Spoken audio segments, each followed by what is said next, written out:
Sa tunay na laban, hindi palaging panalo ang pinakamalakas. Minsan, ang tunay na strategist hindi lumalaban. The 33 Strategies of War, Part 16. Neutralize without fighting.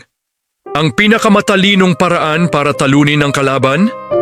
Tanggalin ang lakas niya bago pa magsimula ang gera. Una, huwag mong atakihin ang tao. Atakihin mo ang source ng power niya. Mayabang siya? Kasi may audience. Maingay siya? Kasi may nakikinig. Tanggalin mo ang audience, mawawala ang yabang. Kapag may taong naninira sa'yo, huwag mo agad patulan. Imbes na sagutin, palakasin mo ang kredibilidad mo. Kapag mas malakas ang reputasyon mo, kusa siyang hihina. Pangalawa, divide and isolate. Ang kalaban na may kakampi ay malakas, pero ang kalaban na nag-iisa, mahina. Sa opisina, sa negosyo, o kahit sa social circle, huwag mong harapin ang grupo ng sabay-sabay. Kausapin mo sila isa-isa. Kapag nawalan ng unity ang kabilang side, tapos na ang laban.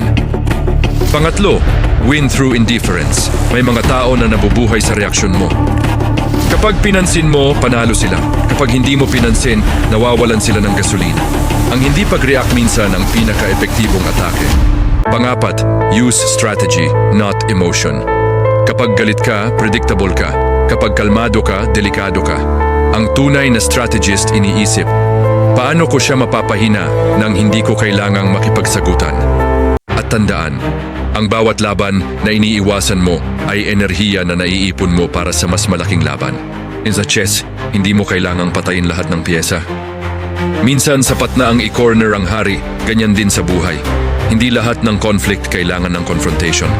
Minsan, ang pinakamahusay na panalo ay ang panalong walang gulo.